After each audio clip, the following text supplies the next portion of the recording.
Okay, as we reflect on the October 7th terrorist attack on Israel, we also remember that Israel remains a country at war for its right literally to exist.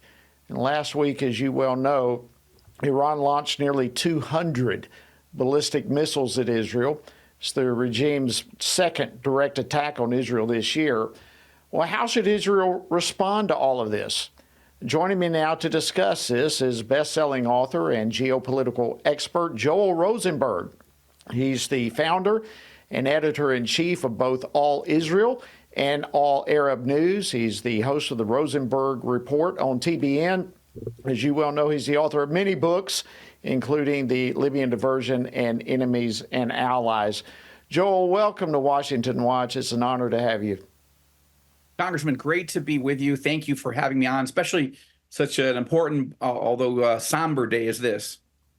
Yeah, you're not kidding. And I know, goodness, with you, your family, you are deeply engaged in Israel. I mean, you're right in the middle of it all on so many fronts. You've written extensively. Give us your reflections on this October 7th anniversary and what this day means.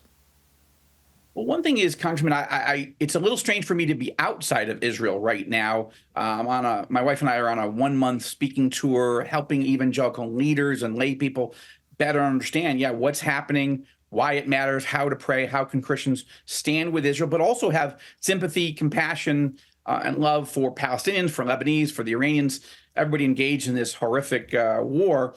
But we are dual U.S.-Israeli citizens. We were in Israel, in our apartment in Jerusalem on October 7th, Saturday morning last year, when 8 rounds of missiles were fired from Gaza at Jerusalem. We've had 8 rounds of air raid sirens that day.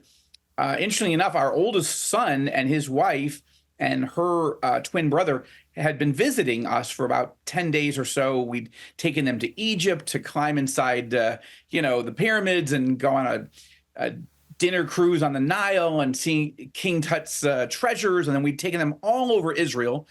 Caleb, our oldest, had, of course, moved with us to Israel when we first moved there 10 years ago. But he'd gone back to marry his college sweetheart. And so now his wife and his brother-in-law were there visiting for their first time. They'd never been to Israel before. And it was such a wonderful time. And we woke up that morning, that beautiful fall morning of October 7th, and we were going to have one final brunch together and then take them to the airport to go home. And that day went sideways, and it set into motion. The more Jews were murdered that one day, October 7th of last year, than on any other day since the Holocaust. Israelis, limbs chopped off while they were alive, burned alive in their homes, women raped, men raped, boys, women, girls and boys raped. I mean, I don't even want to say more because it was just so demonic. And of course, like 3,000 missiles were fired at Israel that day. But that was not just a one-day horror show. It has gone on for an entire year now. And almost 30,000 missiles have been fired at Israel. You mentioned that Iran itself has now been, taking the gloves off and attacking us directly, even though all the other attacks are really driven by the Iranian regime. So it's a dangerous time. Israel has started to turn the tide. We are winning. We can go into that if you'd like, but Israelis are grieving. Palestinians are grieving. It is a very painful year. And of course, most Israelis and most Palestinians don't know the Lord personally through faith in Jesus, the Messiah. So they don't have those assurances that come with knowing Jesus personally, that they will have peace that passes all comprehension. And that's especially painful to see our friends and neighbors grieving without hope. Well, and I do pray, and am hearing actually reports that there is an openness right now to Yeshua like never before among many Israelis, and I know we can speak to that as well. And I do want to get back to your point about the war. I will say this, though: we had Daniel Cohen, who's with Real Life Network. He joined us last week for the Pray Vote Wonderful. Stand Summit. Tremendous guy, Daniel. And he was coming over here 8.5 hours into his flight. He receives a video of his wife who had just picked up his daughter from gymnastics. They were headed home when those nearly 200 ballistic missiles started falling all around them. And I've just got to tell you, watching that video, he showed it for us. I mean, if the emotions can come through any greater on a short video, I don't know how it could happen. It just brought a real life understanding of what you said is happening there every day in Israel over the past year. So I do want to come back to how the war is going right now. But you are in the U.S. right now. You're traveling. You're speaking about what's happening in Israel, Gaza, Iran, Lebanon, the border, all around. What do you want us to know, and what kind of response are you getting across the board from Americans? Well, the first thing I want people to know is that Israel is being cut loose. We're at war with the Iranian regime and all of its terror proxy allies that are attacking us from 7 different directions at once. Okay, and yet the British have imposed an arms embargo on Israel. The French just decided in recent days to impose an arms embargo on Israel. The Biden-Harris administration hasn't put an arms embargo, but it isn't delivering the $26 billion worth of arms and aid that Congress approved and that the president signed. It is not moving quickly. The ammunition resupply, the missile interceptor resupply, and other weapons resupply. Why? Because Biden and Harris are trying to leverage the slow release of those weapons and ammunition to do what? To get Israel to surrender. Now, they don't use the word surrender. They use the words permanent ceasefire, accept a ceasefire, 21-day ceasefire. It all is tantamount to surrender.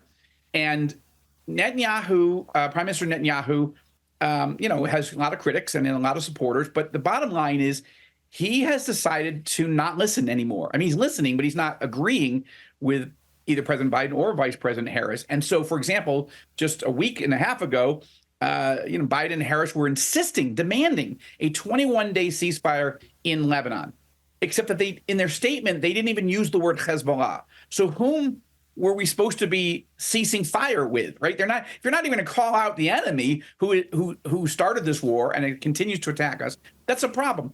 Instead, Netanyahu, rather than accepting and bowing to that pressure of the White House, he decided to do a kill shot. He did a decapitation strike against the top 18 leaders of Hezbollah, including Sheikh Hassan Nasrallah, the 32-year demonic, director of Hezbollah, and killed them all. And then killed 4,000 or wounded 4,000 additional senior and mid-level terror operatives of Hezbollah in those explosive-laden, pagers and walkie-talkies. What army in history has ever taken out the 4,018 top people in a terror organization?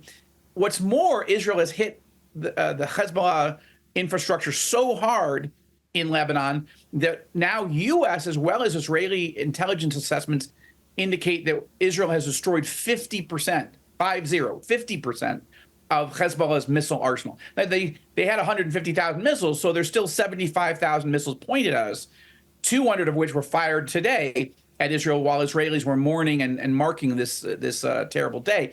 But what I'm saying is, Congressman, that you've got a situation in which Israel has been so successful and has also defeated and broken the back of Hamas in Gaza. So there's more to do, don't get me wrong. But right at the moment where Israel is winning, the Biden-Harris team is trying to pressure us to surrender. And I think that we are at the most dangerous moment in the war right now because Netanyahu and his team believe that this is probably the moment. That's what they're debating internally.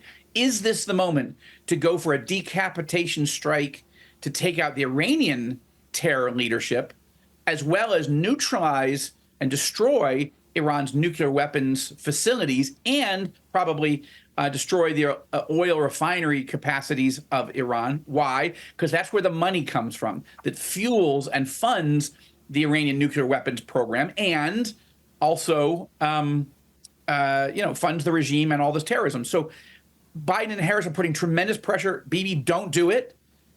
I think he's going to do it. And I think it's going to be messy. But I think in the end, 6 months from now, a year from now, you or Tony Perkins or some, and I will be chatting and saying, oh my gosh, Israel really is the dominant superpower in the region, bar none. And I think the Saudis will then make peace with Israel. I think that even the Lebanese, if we destroy the Hezbollah infrastructure, terror infrastructure, I think we may see the Lebanese people and army and would-be troubled Lebanese government rise up and maybe even overthrow the rest of Hezbollah and even want a peace treaty with Israel. Not since the days of King David and King Solomon, when David was making peace with the Queen of Sheba, which was the Queen of Arabia. Now it's Saudi Arabia. And then David and then Solomon were making peace with Lebanon, King Hiram, who was the king of Tyre at the time. That was the capital of what we call Lebanon today, not Beirut. Those were amazing days of peace and security and spiritual growth for Israel. That's what I'm praying for. That's what I think all evangelicals should be praying for. But it's going to be a hard road ahead, especially if the United States keeps cutting Israel loose. Well, I'm in your camp in just guessing what Netanyahu is going to decide today to do.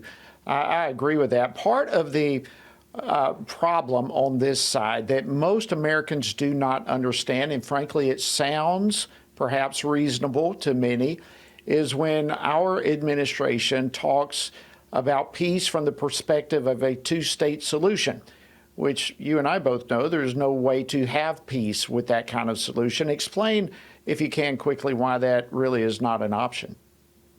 Well, the first thing is because in the book of Joel, not my books, but the actual biblical book of Joel, chapter 3, God says he's going to judge all the nations that divide his land. So the United States does not want to be part of dividing God's land and creating a two-state solution. But even if a person wanted to set aside God's word, I don't recommend that.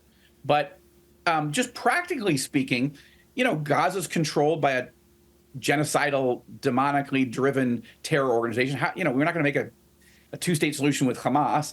And then the West Bank, what we call biblically Judea and Samaria, that's controlled by the most corrupt government in the Middle East. 89% of Palestinians want Palestinian President Mahmoud Abbas to step down yesterday because they don't like him, they don't trust him, they don't trust the entire government. So why would we make a two-state solution agreement with? And by the way, the two-state solution has been offered every few years since 1967, 57 years, and the Palestinians have never said yes. So why would we think they would say yes today? The key, of course, is helping Palestinians have their human rights and their civil rights protected, but they don't have the right, and we should not give them the right or the ability to build terror states next to us. Remember, as you know, but I'm saying it to the audience, in 2005, Israel completely withdrew every Israeli soldier and civilian from Gaza. Right. And said, make a Palestinian paradise. You have beachfront property on the Mediterranean. You have trillions of cubic feet of natural gas off your shore. We're gonna leave. You can have it. We don't even want a peace treaty for it. Build a Palestinian paradise. Instead, they build a Palestinian terror camp that has led to genocide or the efforts to do genocide. So we've tried this. There was a two-state solution. That one didn't work. Yeah, exactly. Yeah. So real quickly, we've only got a little over a minute left. How does the church in America need to stand with Israel? How can we pray for Israel right now? Yeah, well, first of all, we need to pray that God will change the hearts of the American leadership, the president and the vice president, towards Israel, or remove them from office. That's my first and most important prayer. The second prayer, of course, is for wisdom for Prime Minister Netanyahu and his government. Even if you don't like it or disagree with it, they need wisdom to know how to navigate and to win a seven-front war. Not easy to do, especially when America is not 100% with you. Third, we as the church need to be thinking, how can we be a witness to and strengthen the local church in Israel and the Palestinian territories and the region, a region I call the epicenter. So that's what our ministry, the Joshua Fund, does. We invest financially, prayerfully, and with training the local church so they can be a witness. They can share the gospel, fulfill the Great Commission. Gaza's shattered. I've been in Gaza as a reporter for my TBN show and All Israel News, All Arab News. It is an apocalyptic wasteland. The 2 million people that live in Gaza, they need hope. And the gospel will bring them that hope. And those are the things that I would encourage us to be praying for: victory and then spiritual awakening in Israel and among her neighbors. Thank you so much, Joel Rosenberg, host of Rosenberg Report on TBN. It's been my honor to speak with you, and my honor to be with Prime Minister Netanyahu in the past and the incredible leaders there at Israel. This is our time to pray for them. Thank you for joining us on Washington Watch.